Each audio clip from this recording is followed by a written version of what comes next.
to further out on a train and not on your car. And finally, the things that the Greens and I think our Labour homies are all about is light rail. Imagine if we had light rail in Wellington. We deserve nice things, our planet deserves nice things, it's for us and it's for our future. And one more thing I want to talk about other than public transport is our water. Right underneath us there is a stream that flows into Te Whanganui Atara. We have a whole network of streams. That is our catchment, our clean water. It gets mixed up with all the paru poo and into our harbour. That's not going to work for a clean planet. That's also, there's going to be more water around as well as we have climate change, as our Minister James Shaw has just talked to us about. We need to change the way we live with water. That might mean we have to live further away from the sea. It means we might have to plant more trees around our streams so that water has somewhere to go and it doesn't just crumble away the land. That's how we do it, and we do it all together. We need all of you to help us in council, in government, and if we all link up together and keep up the action, these things will happen and we will meet these targets.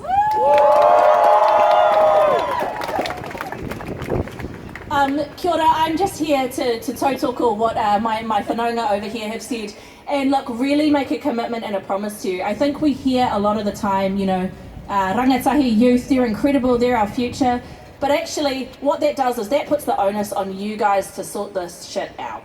And that's not fair. It's all of our job, and I'm really, really stoked to the organisers for including all of us intergenerational crew here today to tautoko your call and tautoko your call to make sure that our planet not only survives but thrives well into all of our kids' future. The best way we can honour te tiriti in a climate sense is by honouring what's come before and what's going to come later. We talk about equity in our city, which we absolutely need to make it the centre of everything, but that includes intergenerational equity. So that's you guys, and that's the next few generations after that. I won't get into any more policy speak because we've hit that one pretty hard. So kia ora, and I'll pass back over. Great, thank you so much. So the next question is, what do you plan on doing to empower rangatahi and get them more involved in the community to better Te Whanganui Atara? Well, the first thing we need to do, and I'm so gutted we haven't done it yet, is we need to make it 16. There's a lot of people out there, and especially in local government, only about half the people who vote in central government elections. They tend to be older, they tend to be whiter, they tend to be richer, and they tend to vote more conservative, even in a town like Wellington.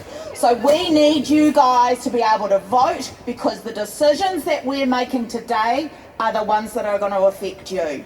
I want to thank you for your mahi to be here today, because changing the world is hard work, and it's so great to be here. And I guess what I think is that people from my generation and older, we need to recognise that we have stuffed things up, we need to listen, and we need to learn, because the status quo is not going to work anymore.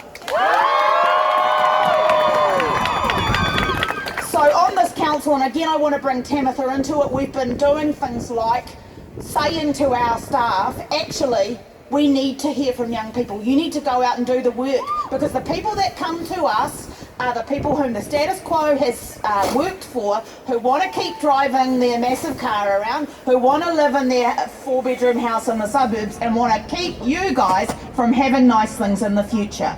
So we're going to keep doing that. We want more of you on council, we want you voting, and we want you to come and tell us what to do, and we are committed to taking the action that is needed. I want to be there myself, I want to be there with some of these amazing people after the election, and we want to think about what's going to happen in 50 years or 100 years, not make all our decisions for 20 years ago. Kia ora.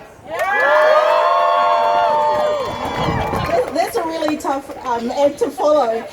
But I'm just so proud to see so many young people out here, and we need to make it 16. There's no chat about that. It just needs to happen. You guys have so much to give, and you're right, Luana. The onus shouldn't be on you. It is our job to do that for you and be your voice.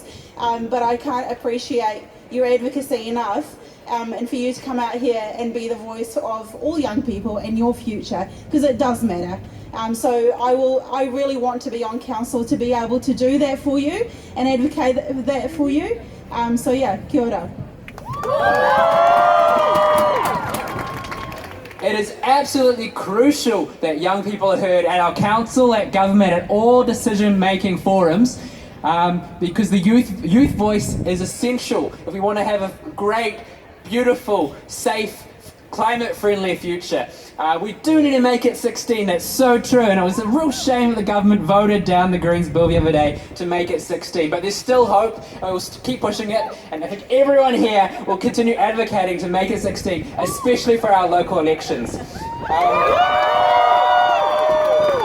We need to make voting more accessible for even those who can vote, for young people. I mean, renters basically move house every few months with our current housing crisis, and so their voting papers end up arriving at their second last address because it's all done by postal ballot. That's not good enough. That disenfranchises young people, it disenfranchises students, renters, and it emboldens the voice of privileged homeowners who already have a stake, who are really comfortable and don't really care about the climate crisis. And because young voices are so underrepresented in our elections at our council, we need our council that actually actively, proactively engages with those who aren't heard. That is students, that is migrants, that is renters, it's our rainbow community, it's our trans community, it's everyone whose voice isn't heard. Yeah! Woo! So, what we need to do is absolutely make it 16. All of us need to vote. You have to have a say. The other thing is, if anyone ever tells you that it's not possible, just remind those formerly young people that they lowered the voting age in the 70s. So it has been done before. So that's one thing we will do. Who's ever written or presented a submission to local council? All right, we need to make that more accessible to you. That is the most crucial thing that you can do to get your voice heard in local council.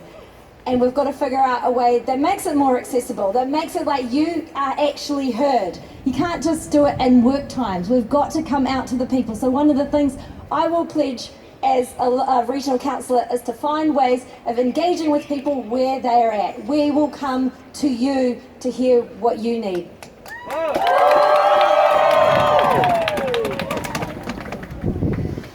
Who here has heard of a residents association?